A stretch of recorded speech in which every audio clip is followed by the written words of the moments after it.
Well, now I've done it.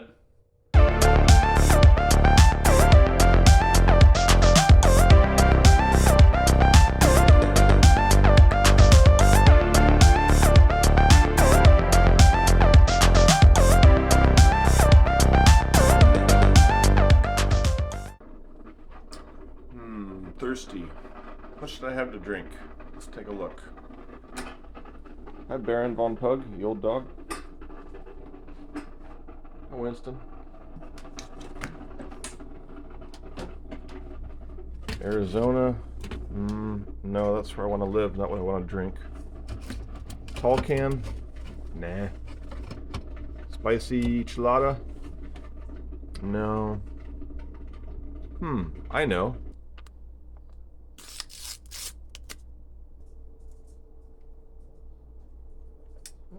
Not bad.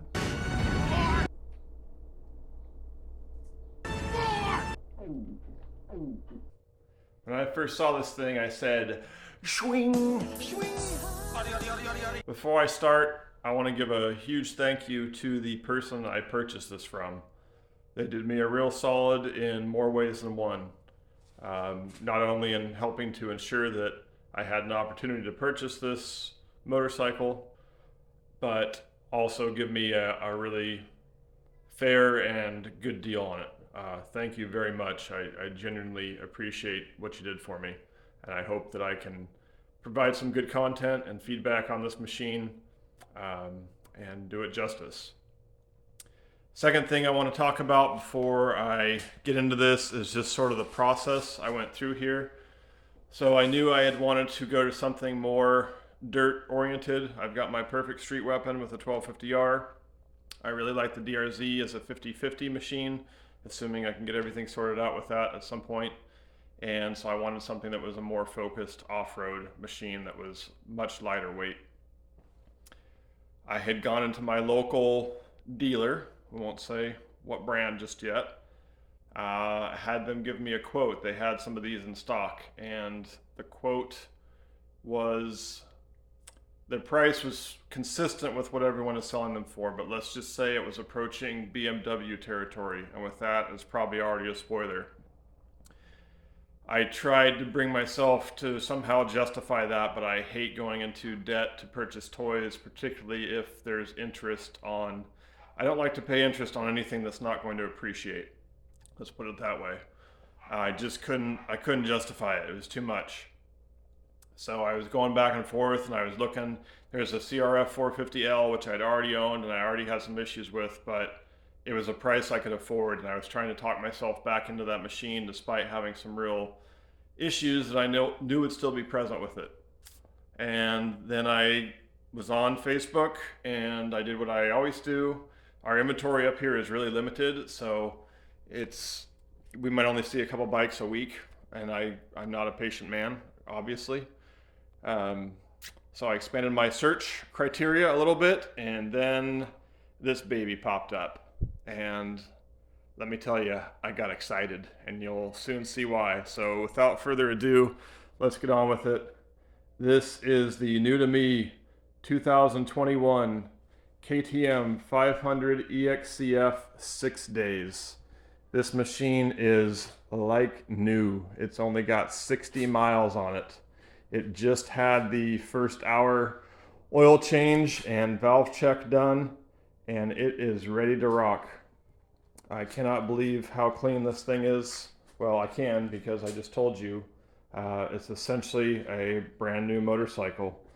The person who purchased it has several motorcycles, and I'm not going to go into any of their personal information, but I'll just say the area they live in, they don't have a lot of access to off-road riding areas, and they decided that this just wasn't going to work for them. So fortunately for me, I saw it.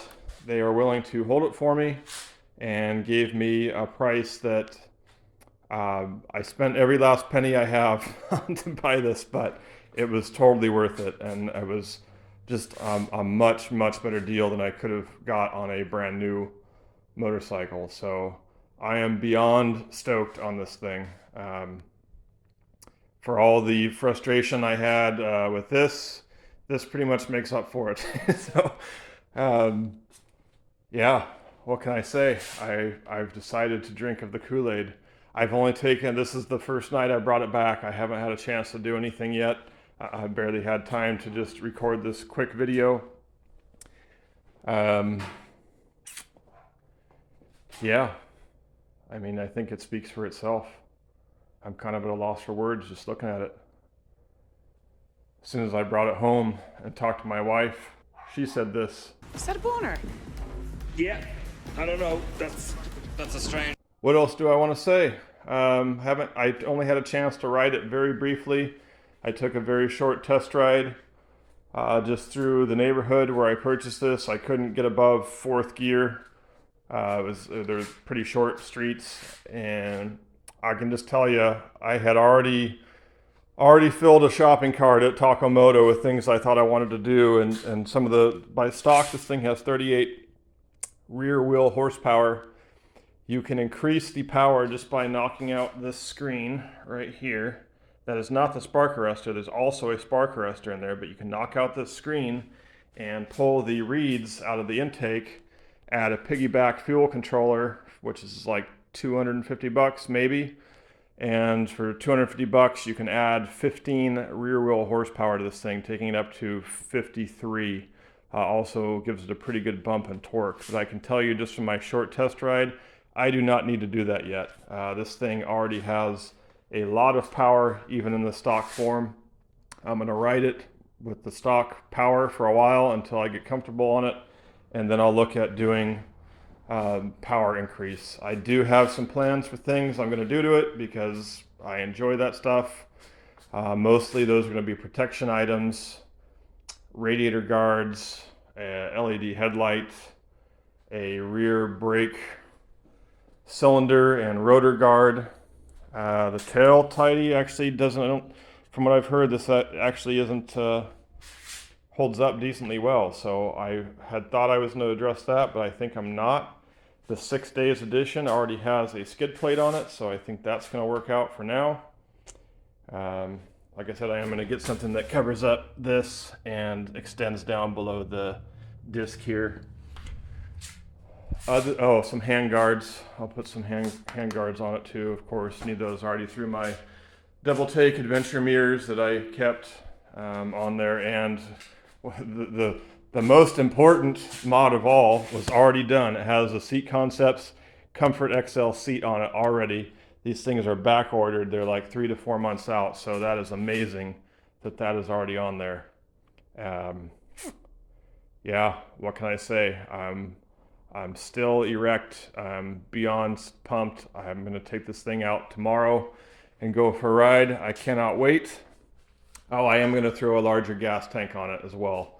I'm probably going to go with the Acerbis 4-gallon. I think it's 3.9. I would like to have a little more range and just not have any fuel anxiety. I can always just not put as much gas in it if I want to keep the weight down. This thing is so light, it feels like a mountain bike. I mean, I can just pick it up and move it around. So yeah, plenty of content to come. If I don't get on with this thing, then dual sports just aren't for me, because I think this is represents sort of the pinnacle of what we can do with a street legal bike off-road. So anyway, that's my video. I'm gonna put some other nonsense on here and string it all together. Also, Trail Blogger has been bugging me to do some B-roll footage like a real YouTuber, so let's do some obnoxious zooming, and then I'll stick some music over this.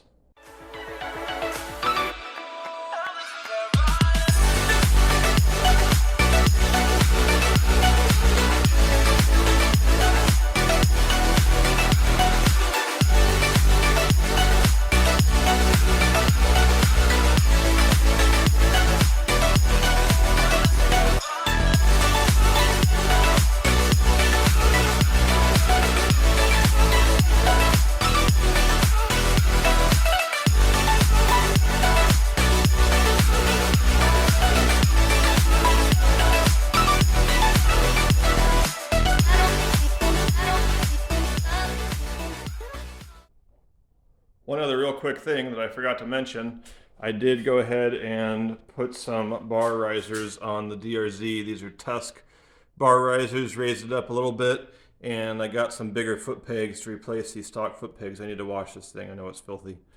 I decided to stop being a baby and at least address this stuff so that I can ride it, and then we'll see what happens to the title. If I can get the title for it, then I will put a larger gas tank on here as well, also in a Tribbies 3.9 gallon, to give me a little bit more range. Other than that, I don't think there is anything else that I would need to do to it. I even think the stock seat is not too bad. So that is the quick update on the DRZ. I'll show the foot pegs I got when those come in. It was only $50 for both the bar risers and foot pegs, so I felt like for that amount, let's at least make the thing rideable. Anyway, there we go. Look at these tires. They still have the whiskers on them. I want to rub my whiskers on these whiskers. Oh, that's nice. That is real nice. Okay, I'm an idiot. We're not actually going to drink this, are we? Could write it off as a business expense. It's 50 cents. I spent every dime I had on the KTM.